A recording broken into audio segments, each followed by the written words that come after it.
Hello, everyone. Welcome back to another episode of the Quantum Love Podcast. I'm your host, Kelsey Grant, and I'm so excited to dive into this conversation with you today. But before we do, just a couple of announcements to have on your radar. There is a drop-in class for Embodied Alchemy this Sunday, June 26th at 11 a.m. Pacific Standard Time. And if you can't make the live session, everyone who is registered also receives access to the replay for an entire week. So you'd have a week to do the class if you feel the call to come and do some embodiment work. I'm going to be doing a transmission on nourishment and the connection nourishment has to not only the health of our relationships, but also our capacity to deepen our ability to love. So it's going to be juicy. The journey itself is a very nourishing one, obviously. And we're going to be hanging out for 2 hours on Sunday. So if that feels like something that your body is wanting and you want to come join us, the link to do so will be in the show notes. All right, so that's really the only big announcement this week. And if I think of any others, I'll just let you know throughout the episode. Okay, so the other day, I lied. There is one more. So I've been really feeling into the flow for the podcast. And I know I said this a couple episodes ago of like, I'm going to do 3 and then take a week off. And, what feels really true for me is lately I've been getting like these big bursts of inspiration. And because I have like this rigid structure of like, I only can release blah, blah, blah, blah, I'm finding that there's a bit of a compression. So for the summer season, at least, I am going to record when I have something important to share. And that might mean sometimes maybe you'll get 3 episodes in a week. I don't know. But I'm going to start moving with the current of when there is something really there to share. That's when I'm going to publish it. So this will be potentially the last Friday that we're in like a very structured sequence.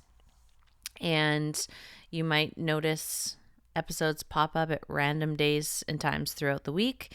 And we're just going to move with this more feminine current, especially for the summer, because that's just what I need in terms of going into my 40th year. There's just a lot of invitation into not only slowing down, but also really responding and acting when the inspiration is there. And when I feel that, bubbling up of these are the things that are important that I want to share with you. So that is the other important announcement that I wanted to make. All right. So now into the session for today. So this past week, I did a post on Instagram about being afraid to open up because we've been hurt, but then we end up getting hurt again because we're not open. And there was a comment on the post, which I thought was a really great comment, and I wanted to jam on it a little bit more. So the comment was, how do you work on not being too open though? What is balance? LOL. And I love this because we have this idea that if we are too open, we're going to get taken advantage of. That is usually the reason why we're a little skeptical on being too open. But the first thing I want to highlight about this question and query is that we want to look at the part that is asking the question. Because the part that is asking that question is a protective part. It's not an open part. It's a protective part. And whenever we let these protective parts do the driving of our life and our relationships, that's where they either drive us off a cliff or straight into a wall Like, they're not very good drivers. They don't really know how to get us to the destination of fulfillment. They don't know how to get us to the destination of deep, rich connection.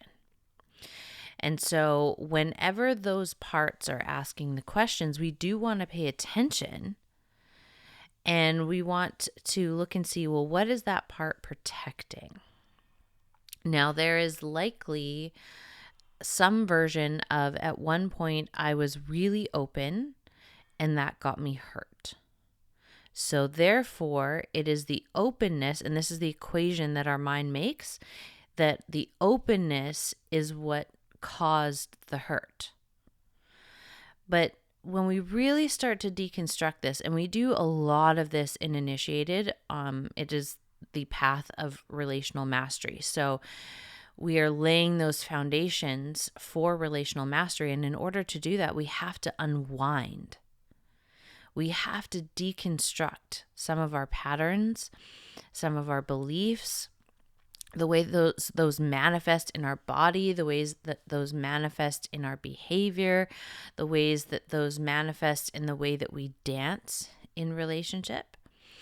And when we start to do this deconstruction, we begin to befriend all of the parts to us. So we have our protective parts, and those protective parts come online when we experience being really, really open, and we don't necessarily have the capacity to maintain that openness. So what happens when we get hurt is there's a collapse. There's an energetic and emotional, and sometimes even a physical collapse, where you'll see your body actually like want to turtle on itself. If you've ever been hurt or you're, experiencing something painful, your body naturally will turtle. So the shoulders will roll forward. There'll be a little caving of the chest, and like we want to protect ourselves. So this is the body's instinctual need to protect your vital organs, because it doesn't know what the threat is. It just knows that there's a threat because you're feeling pain. And this is where our, emotional awareness and maturity has to come online. Is that even though we might be experiencing emotional pain or disappointment in whatever form it's coming in, we have to remind our body that, unless you're not safe, but we have to remind our body that we're actually safe even in the storm. And, that is what we work on in the embodiment methodology. So we're working on getting in your body again and learning the signals of your body.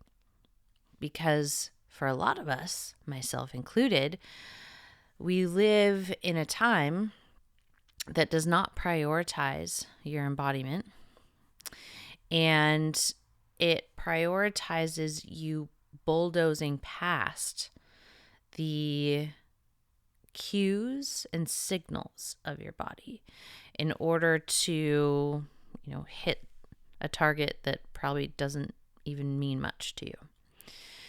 And so we have years, sometimes for some of us decades, of overriding the signals of the body. So when something challenging happens, when something painful happens, we're not able to pull it apart and be like, yes, I'm hurting, but can I still stay open through the pain? Because the minute we close off, the minute we grip and we pinch off that energy, because we're blocking, we're protecting, your life force can't flow freely. Okay. And when your life force isn't flowing freely through your system, as it, has potential to do, again, like these protective parts will start to gain a lot more momentum, meaning they're the ones that are going to be leading the charge when you are in relationship land. So whether you are in a relationship or you want to be in one, when we have the protective parts that are leading the charge, what that does is it sets up a dynamic where it's untrue, because you're not bringing the truth of who you are forward. You're bringing a representative. You are bringing a protective part. So the truth of who you are doesn't get to shine there. It only gets to shine when we are willing to be open. And there is no such thing as too open. Now, again, when we get hurt early on in our relational experiences, this is where the association happens. So whether that's in our childhood, for a lot of us, it's actually more likely our adolescence when we start having relationships with people. But it's also possible if you had, some really challenging things that you navigated in your childhood, the protective parts maybe came online earlier in relationship to relationships. So it's not always adolescence, but it's not always childhood. So you just have to assess, like, at what point did these protective parts come online for me and take the wheel? So at what point did they start driving the vehicle that is my life? We just have to look. We have to be honest. And then we can see, like, oh yeah, there's been a lot of my life that I have spent, not actually being open. And so let's say, for argument's sake, your first experience of being really, really open was in adolescence. You fall in love with someone, they stir all of the sensations inside of you. You fall head over heels for this person, and it ends up not working out. So what will happen in the mind is the mind will make it mean that it was the openness that caused the hurt. If you hadn't have been so open, you wouldn't have gotten hurt. When in fact, your openness had very little to do with the hurt. The hurt is a byproduct of, when we're talking about romantic relationships, a lot of the time it's, uncommunicated expectations. And these uncommunicated expectations have us kind of pop off into fantasy where we're like, okay, this person and I are going to live happily ever after, and our life is going to go like this. And when that doesn't happen, boom, we get whacked. And, sometimes the hurt comes because they can't choose us fully. But just because someone isn't a yes to you doesn't mean that you are unworthy of love and unworthy of being chosen and a mess of a human. It means none of that. It just means that there's misalignment between the two of you for whatever reason. And if we are really in the domain of love, what we're going to want is someone who is a yes to us to the same degree that we are a yes to them. And when we are playing in these fantasy pockets, when we're playing in these fantasy patterns, which are also kind of an offshoot of a protector, they are protective. They allow you to stay, literally out of your body and in your head, dreaming up a certain situation instead of being in the reality that is happening right now. And again, fantasy patterns develop for a good reason. They often start to develop in childhood when we have to, go through things that are tough. And as a little human, we have, not a fully developed brain or emotional system yet. And so it's one of the body's brilliant ways and the mind's brilliant ways to help you survive is to have you essentially dissociate and go off into a fantasy projection that is easier to connect to than the current reality. Now, that fantasy pattern will serve you at a certain point in time. It'll help you get through something that was really hard for your system at the time. And then when we become adults and we want to have really healthy, functioning, thriving relationships, we have to begin to unwind that pattern of fantasy, because it actually, for a pattern that, helps you survive at a certain chapter of your life, it actually works counter to your intention at a different chapter of your life. And if you're listening to this podcast, you are likely in that other chapter of your life where you can begin to, unwind all of this. Begin to look at it a little bit more, and say, is this really in service to the thing that I am ultimately desiring? You will hear me talk a lot, in my containers, in my writing, on the podcast here, about the relational dream in your heart.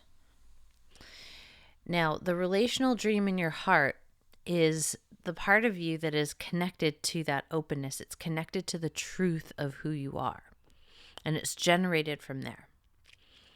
And when we have like this deep, rich connection to the relational dream in our heart, the picture, the intention that we have that we want to create in our relationships, in order to fulfill on that relational dream in our heart, there are certain things that have to go. There are certain parts of our personality, parts of our identity, patterns, beliefs that have to go, or at the very minimum, be rewritten. Because you're always going to have parts of your identity, but, there are certain parts that, all right, maybe this part of my identity that needs to be right all the time, maybe that can retire because it's not actually going to serve the relational dream in my heart. In fact, it's going to repel the relational dream in my heart. So we have to be willing to look at all of the parts at play. And as we do so, we begin to explore the frequency of openness. The frequency of openness is one where we still have discernment. This is where people get a little twisted and turned around, because their context or their idea about openness is just like, I have no boundaries. I'm just this porous being that people can come and go at their leisure, and like there are no boundaries and there are no limits and there is no discernment happening.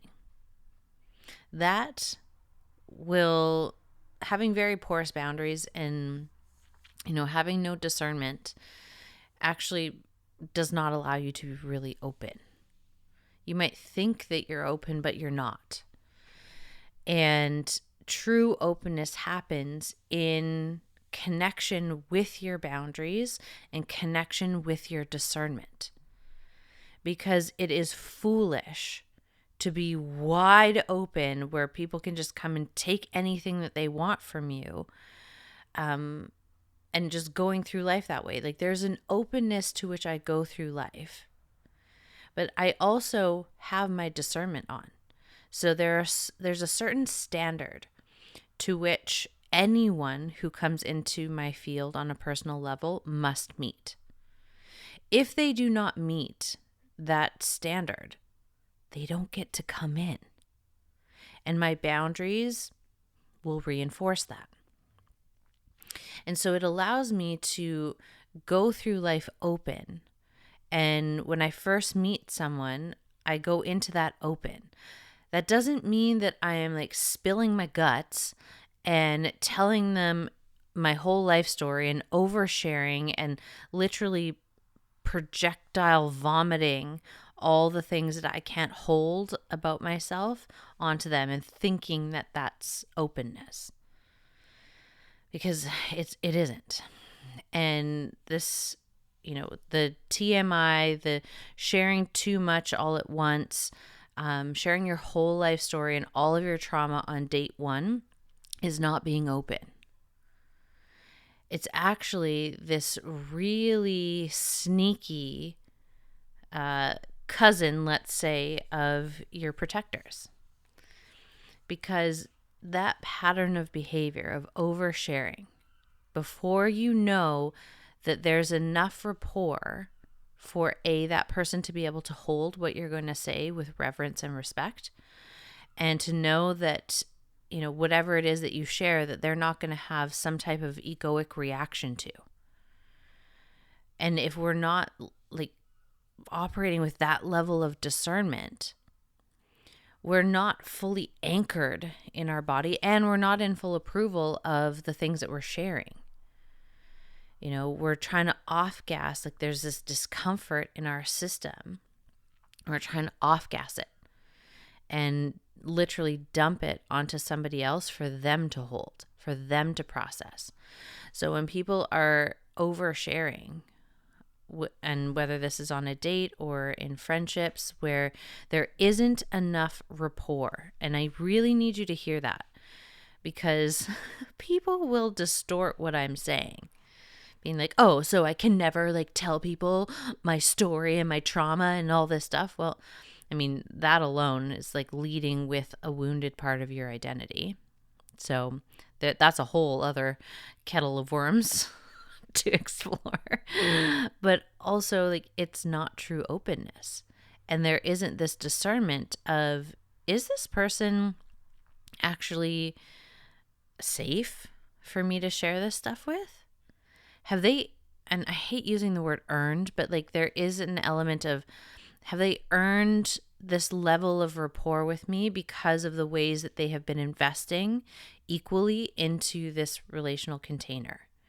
So earning it is more we've witnessed over time their willingness to invest into the relationship at about an equal pace to you. And we have enough information about that person that if we were to tell them something really vulnerable, that we know that they have capacity to hold it. But what happens with people who have the pattern of oversharing on date one is that their discernment isn't on.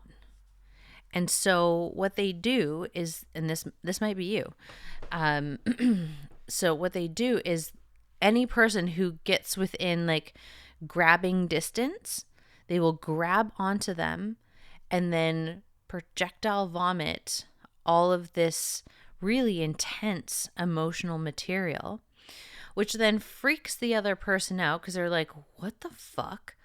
This is way too much, way too fast. And what that also signals is a lack of boundaries. Not only a lack of boundaries on behalf of the person who's doing the oversharing, but a disregard for the boundaries of the other person.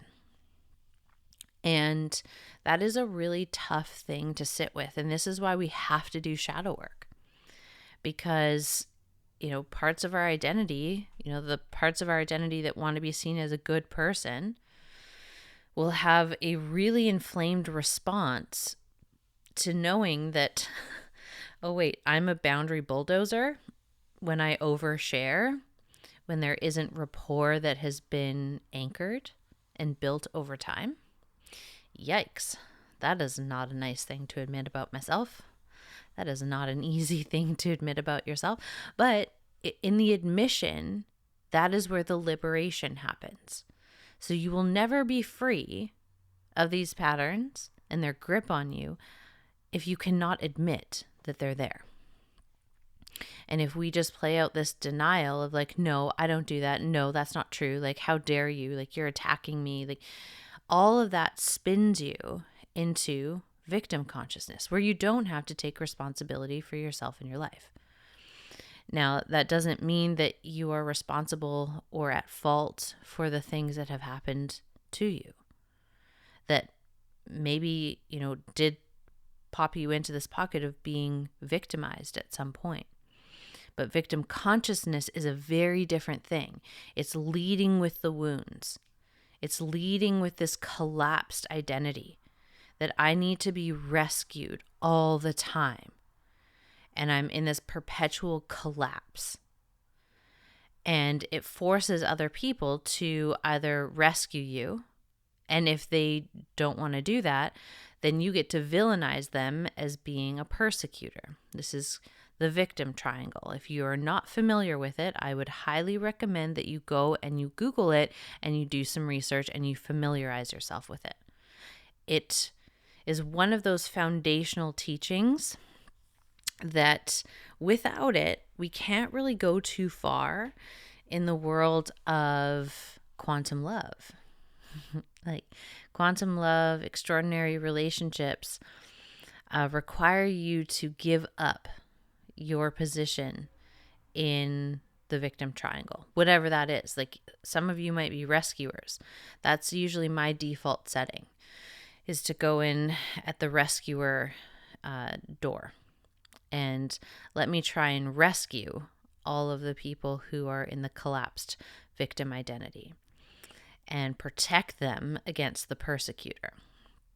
And, and then we all have different relationships where we play different roles and we try on those different identities. And some of us will be victims in certain relationships and persecutors in others and rescuers in others. Like it's this really insidious thing that we do as human beings that really keeps us almost like in this hamster wheel. And so you can never really get off of it and experience the true nourishing connection you're after if you're still on that victim consciousness hamster wheel. And you get off the hamster wheel by literally opening your awareness around these patterns. Being able to admit, yes, there are times when I really play on that victim consciousness. There are times when I'm really in rescuer. There are times when I'm really in persecutor. And every time I do that, I move myself further away from the truest thing.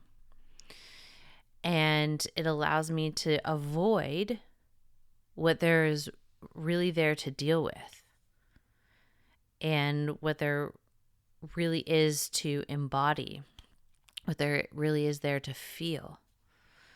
So there's, again, a good reason why we'll collapse into that victim consciousness is so that we don't have to be responsible for ourselves, so that we can continue in the fantasy of like somebody somewhere is going to rescue me from myself. And when they arrive, it'll just be perfectly magical and I'll just be magically open and they will be perfect and magically open and then we'll live happily ever after together. When in fact, relational mastery is a path. It is a devotion. It is a practice of daily looking at, what is coming up for me? Why am I behaving that way? Or why am I thinking that? Or what is that pattern about for me? And we need spaciousness to unwind all of this. We need spaciousness to explore all of it. So that impulse to like get to the answer really fast and like just give me the quick fix or the pill to solve it all or the magic wand, that has no business existing on the path of relational mastery. In fact, the path of relational mastery will incinerate all of that in its fires of initiation. And if you want the deep, rich, fulfilling relationship, there is a path of deconstruction within yourself that you will have to walk. There are skills that you will have to learn. And you will have to practice and embody. Because learning something intellectually doesn't automatically change your embodied experience. It doesn't change your behavior. Your behavior changes when you get triggered and you make a conscious choice in that moment to respond differently. You cannot get triggered and respond differently if you don't have awareness around your patterns and what you're doing. And if we don't have approval for all of it, it'll be way too spicy to try and touch. And we won't do it because we think it makes us a bad person. And, pretty much all the weird shit that we do in relationships is to avoid being labeled or known as a bad person. And in my next Embodied Alchemy series, which is going to be in August, we're going to start that in August, we're going to be working with that frequency. We're going to be working with that pattern of people pleasing, the good person programming. And we're going to start to unwind it so that you can get to the truth, which is, there's a difference between being a genuinely good person and the good person programming or good person identity. So good person programming, nice person programming is anything but nice and good. It has you be wildly untruthful and dishonest because you're not being true about who you are and what's real for you. And our whole society is built on this pattern. Well, you can't say what you're really feeling because what if you hurt grandma's feelings? Or you can't tell the truth about, your best friend and their pattern because they might have an egoic eruption about that and be threatened and not want to be friends with you anymore. There's all of these places in our family systems, in our social circles, in our workplaces where we are collapsing into an identity that isn't true in order to please other people, in order to keep the peace, in order to be seen as a good person, versus, unwinding all of that so that you can be the embodiment of a good and kind person.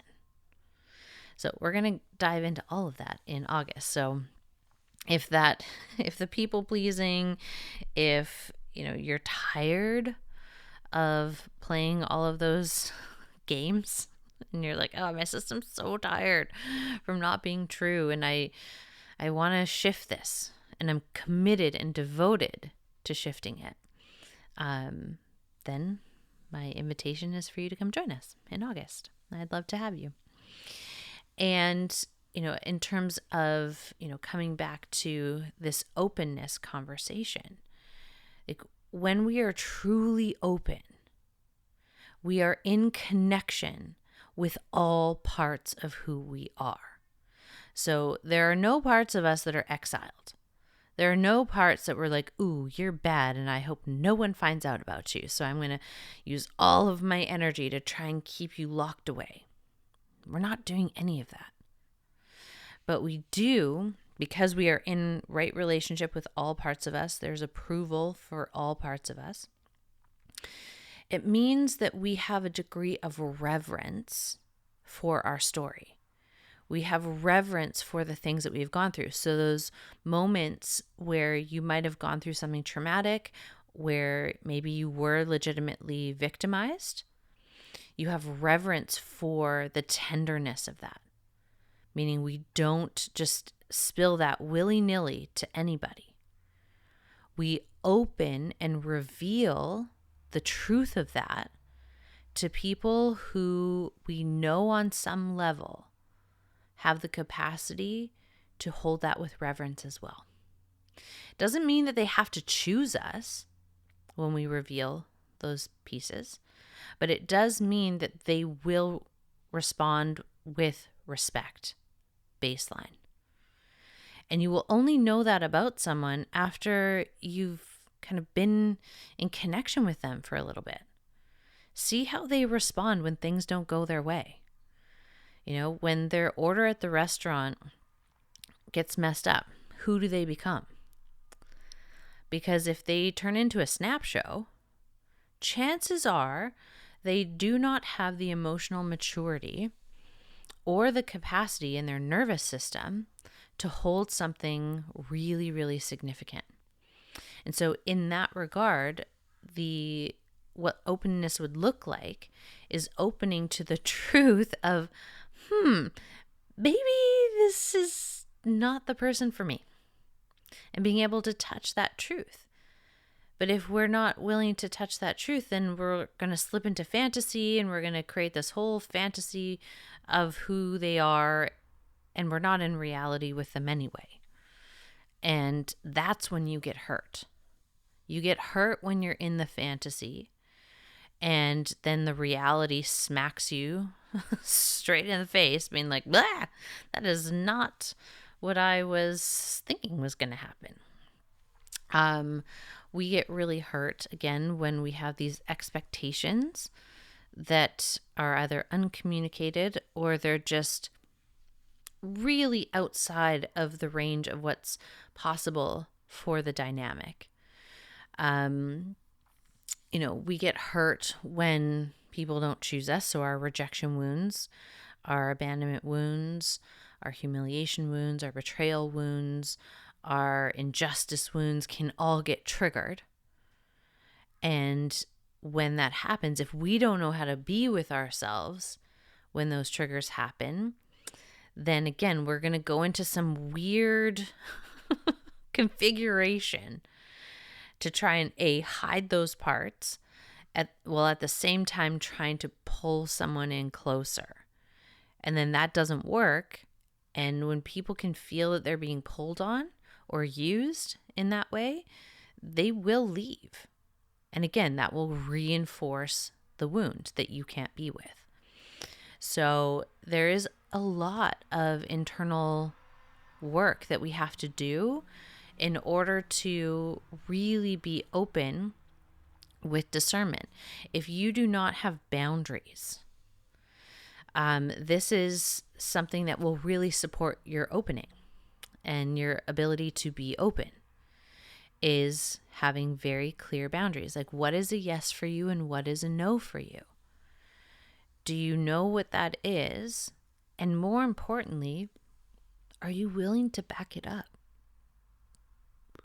Are you willing to do the thing that is uncomfortable or maybe, hurts someone's, idea of what is happening in order to stay true to yourself?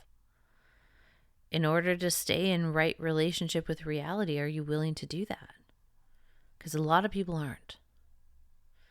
A lot of people are not willing to do that. And the consequence of that is that their relationships are mediocre at best. They exist in relationships where they don't feel met. They don't feel a deep sense of connection, intimacy, playfulness, inspiration. There isn't a lot of growth that's happening in the relationship, or, you're moving in different directions. And that can feel really lonely. It can feel really scary. And, part of that comes down to, let me be clear about my boundaries, and let me be discerning about who I invest my life force with. If you don't relate to yourself as someone who is deeply worthy, then we might, settle for someone who's good enough.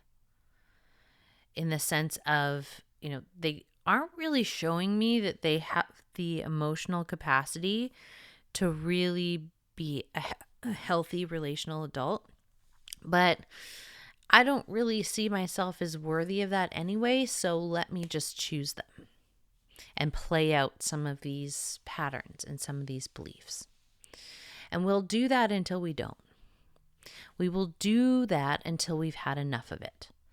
And when we've had enough of it, that's when we step onto the path of relational mastery, to be totally honest. Most people will not come to the path of relational mastery until they have a reason to. And usually that reason is years, sometimes decades of relational disappointment. And there's still that seedling of truth in you that is like, there is something more. It is possible for that relational dream in your heart to come to fruition. But again, we can't do the same things we've always done and get a new result. We have to literally change the way that we're doing things in order to get a different result. And so this is where, how do I be open but not too open? Well, too open is going to send you on that path of, I'm just protecting myself. The part of me that's asking that question is the part of me that's trying to protect from hurt, instead of accepting the fact that hurt is a part of the process of being human. You cannot avoid it. And the more you come into right relationship with, there are going to be things in life, there are going to be relationships in life that hurt your feelings. You could have the best partner in the world, and that person is still going to hurt your feelings sometimes. You're still going to be disappointed sometimes. Things aren't going to work out how you planned. That is part of Earth school. And if we can't even get into right relationship with that reality, we can't really create much in terms of quantum love in our relationships. Because to work with the quantum field requires you to be in right relationship with reality. And if we are walking through life with our protection mechanisms that are hiding like this very, intense fragility, because that's really what it is. And I know that is probably not going to feel good to hear. Of like, there's this fragile part of me that can't handle being disappointed or can't handle being hurt, can't handle it when things don't go my way or when things don't go according to plan. That's a really tricky thing, but it's true. When we're talking about threads of truth, we're talking about the frequency of truth. And naming truth in this day and age is something that a lot of people find very offensive. Because in order to name truth, it means that there are parts of our identities that have to die in order to remain in relationship with reality. In order to co-create with the forces of love, you gotta be honest with yourself. You gotta be honest. And when we ask a question of, well, how do I be open but not too open? Start the inquiry there. What part of me is asking that question? And what is that part protecting? And what does that part actually need that it hasn't been getting from me? And then your work is to begin tending to the thing that you actually need. And when you're tending to the thing that you actually really need, the whole conversation of like, ooh, am I too open here? It doesn't even come up. It's not even a thing. It only comes up when we have all of this undigested emotional debris that we haven't processed, we haven't integrated, and we're trying to keep it all locked down. That's when that conversation comes up. And, same with the whole, like, I'm so sick of being open. Like, I'm open every time. Well, if you're open every time, like, that it's kind of neutral. Like, I'm open every time, but I'm sick of being open is not actually the true statement. The truer statement is I'm sick of my patterns. I'm sick of this closing that I do that doesn't allow me to not only discern, whether someone is aligned for me or not, and doesn't allow me to really bring up my boundaries when I need to advocate for myself. Because when we're not advocating for ourselves, we're not actually protecting ourselves, and we're not discerning in terms of like, who should I continue to invest with? Because again, like the wounded part is doing the driving. This hungry part that is so starved for love is doing the driving. And so we need to, anyone who kind of comes along the path, we're like, okay, you'll do. And once we kind of get our hooks into them, we're like, we can't let you go. And then when they like inevitably like wiggle out of our grasp, we're devastated by that.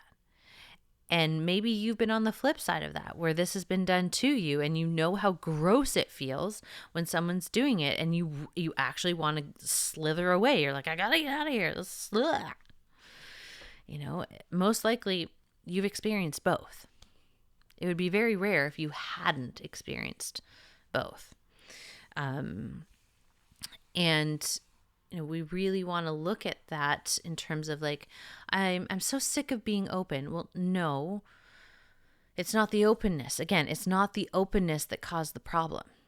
It's everything underneath that has not been integrated that's causing the problem. And, there are certain elements of, other people's behavior will impact you. Okay.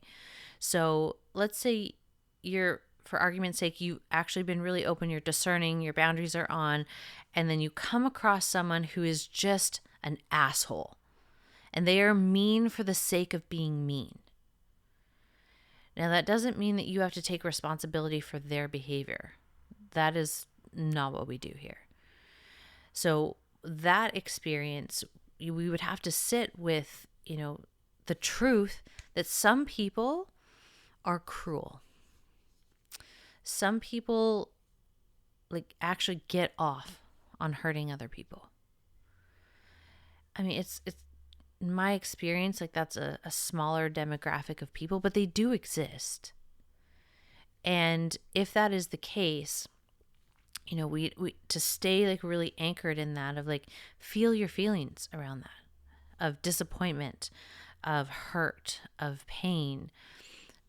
And we don't take on the responsibility for their behavior. As long as you know that you have acted within your own integrity here throughout that entire dynamic, and yes, they may have done or said things that were really hurtful, there's also this deeper thread of truth that you can connect to of like, yes, even though they have said and done things that have really hurt me and like whacked all of my wounds, like I know deep down that how I showed up, I can be proud of myself for that. And I'm not taking on their shit. I'm not going to process their stuff for them. I have enough of my own to process. So there is that element too of, that sometimes the reason why you're hurt is because someone has done something that is legitimately hurtful. And maybe this will be a conversation for another time of like this whole concept of everything's a mirror. Because it is and it isn't. And it's the great paradox of life. Like we live in a world that is both logical and linear and mysterious and complex, that is full of paradox. And that's what makes it challenging to be human sometimes, because we're like, wait, we want it to be logic linear so that we have a sense of control and certainty, but then life will throw us into flux by bringing us a paradox like everything's a mirror and it's also not. And so I'll save that for another day because we're nearing our time here today. But we really want to take a look at what is my actual relationship to openness. And if I were to be really open, that means the parts of me that I'm keeping hidden or the parts of me that I have exiled, they no longer can sit in the shadows. They have to be integrated into who I am. I have to meet those parts with approval and love them back into wholeness. I have to be able to admit that there are parts of me that are mean or cruel or vindictive or jealous or envious. Like I have to be able to admit those things about myself in order to be in right relationship with truth. And once I'm in right relationship with truth, that is when I can truly open. And when I can truly open, then I know that I've got my discernment on one side and I have my boundaries on the other side, and I've got my back. So I can go in open, and then as soon as someone shows me who they are, and if they show me that they are someone who does not meet the baseline standard for the quality of character that of a person that I keep in my life, they're done. And I have no problem saying, goodbye forever, have a nice incarnation, you have no more access to me. And that's not me being closed off and cold. That's just me protecting my openness. That is me honoring and respecting and revering my openness, because I'm not going to invest with someone who can't meet me. And when we start being really responsible for ourselves and like, am I leaning into a connection and giving and not receiving in equal measure? Then we're also not in a pocket of openness. We're in some type of collapse. We're in some type of dance or pattern, maybe a wound cycle, but we're not in this open field of love where we are literally anchored in our body. We are present. We are in right relationship with reality, and we are in this field of openness. Because that's a whole different ballgame, and it requires your embodiment. So if you want to come and play with your embodiment this weekend, I highly just suggest and invite you to come to the class this weekend, where we're going to work on that embodiment. We are going to talk about the true, frequency of nourishment, and how that, supports you in not only bringing some of these pieces out from the shadows and being loved into wholeness, but also allowing more of the truth of who you are to emerge, and emerge at a pace that is appropriate for the level of intimacy, connection, and ultimately like how much you actually know the other person in front of you. Because again, if you're slipping into wanting to tell them your whole life story on date one, you know nothing about that person. You know nothing about their ability to actually hold what you have to say with reverence and respect. And essentially, like, keep it safe with you.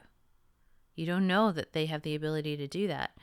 And you will only know that if you are going through open, but with your discernment on and your boundaries in place. And without that, then we're just going in. We're like, anybody can have access to me in any part. Like, just take whatever you want. And of course, that's going to fuck you up. Of course, that's going to hurt you. Because that's not true openness. True openness comes from a deeply embodied place. It's not a mental construct. It's a deep embodiment. And it's something that is felt. It's a frequency. And this is where it gets really interesting. It gets into the more magic conversations of like being in our body. These are the frequencies of, love. They're the frequencies of openness. They're the frequencies of being deeply and richly connected in your own body, in your own system, so that you can open powerfully and connect powerfully with another. So that's all I have to say about that today. And I have some other things that I'm going to want to be sharing with all of you very, very soon. And as I said, if you'd like to come join us on Sunday, I would love to have you. And the next series for the Embodied Alchemy, the 8-week series, will start in August. So you've got a bit of a summer break. And I think I'm just going to take July and have it be a little bit spacious. It is my 40th birthday, so I'll fill you guys in a little bit more on that later. And I love you all. I hope you have a great rest of your day, and I will talk to you all the next time I feel the spark of inspiration of something to share. We'll talk to you soon. Bye.